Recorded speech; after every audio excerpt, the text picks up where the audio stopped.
बहुत ही बड़ी जीत यहाँ पर जो किसी ने नहीं सोचा था। हैदराबाद में जो हुआ वो किसी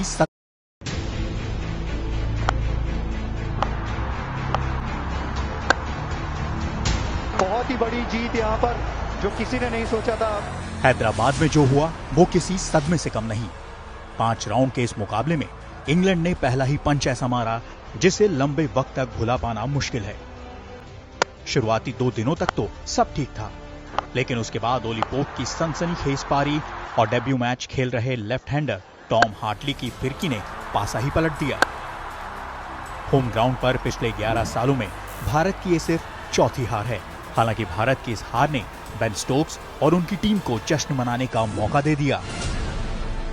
I think since I've taken captaincy on, we've obviously had a lot of fantastic moments as a team. We've had a lot of great victories. We've been involved in some amazing games. But I think where we are, who we're playing against, I think this victory is probably, well, 100% definitely, I think our greatest triumph since I've been club captain.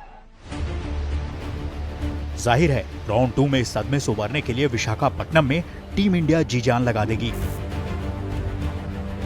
Team India इससे पहले भी home ground पर 2017 में Australia के खिलाफ पुणे में और 2021 में इंग्लैंड के खिलाफ चेन्नई में सीरीज का पहला मैच गंवा चुकी है। लेकिन इस बार इस कॉन्फिडेंट इंग्लिश टीम के खिलाफ रोहित शर्मा की टीम को अपनी अप्रोच बदलने पर सोचने की जरूरत है, खास तौर पर इंग्लैंड की इस नई बैटिंग स्टाइल का मुकाबला करने को लेकर। और इस बार तो sweep, reverse SVEEP.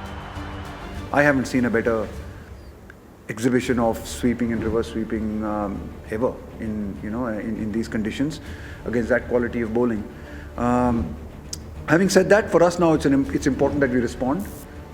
We respond and we come up with some plans and with some strategies and see how we can maybe make him play those shots from probably even more difficult lengths and be even more disciplined and even more meticulous with our execution. Because I thought a little bit our execution went off, not by much, credit to him, but it was off a little bit, and hopefully in the next test match if we get our execution right, then I hope he makes a mistake. Visakhapatnam में अब भारत को जवाबी हमला हैदराबाद के अपने top 2 players Ravindra Jadeja और KL Rahul के बिना ही करना होगा, जो चोट की वजह से दूसरे टेस्ट मैच से बाहर हो गए हैं। राहुल और जडेजा के बाहर होने से मिडिल ऑर्डर की जिम्मेदारी शुभमन गिल और अय्यर पर आ गई है, जो खुद ही हाल के दिनों में संघर्ष कर रहे हैं।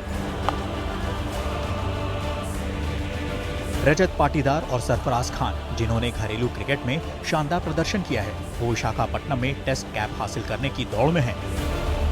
वहीं जडेजा की गैर मौजूदगी में तीसरे स्पिनर के तौर पर कुलदीप यादव के लिए दरवाजे खुल गए हैं, जिनके पास एक शानदार टेस्ट रिकॉर्ड है और पिछले कुछ वक्त से वो व्हाइट बॉल क्रिकेट में शानदार फॉर्म में भी हैं। Kuldeep gives you X factor with his bowling, like you've seen how well he's been bowling of late. Especially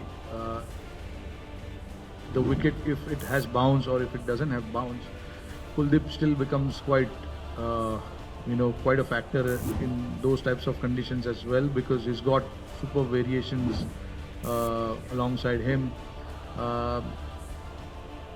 and obviously a very matured bowler now from what he was few years back. अब देखना यह है क्या round 2 में भारत धमाकेदार वापसी करेगा या इंग्लैंड अपना प्रदर्शन दोहराएगा। तो क्या आप तैयार हैं एक और रोमांचकारी एनकाउंटर के लिए?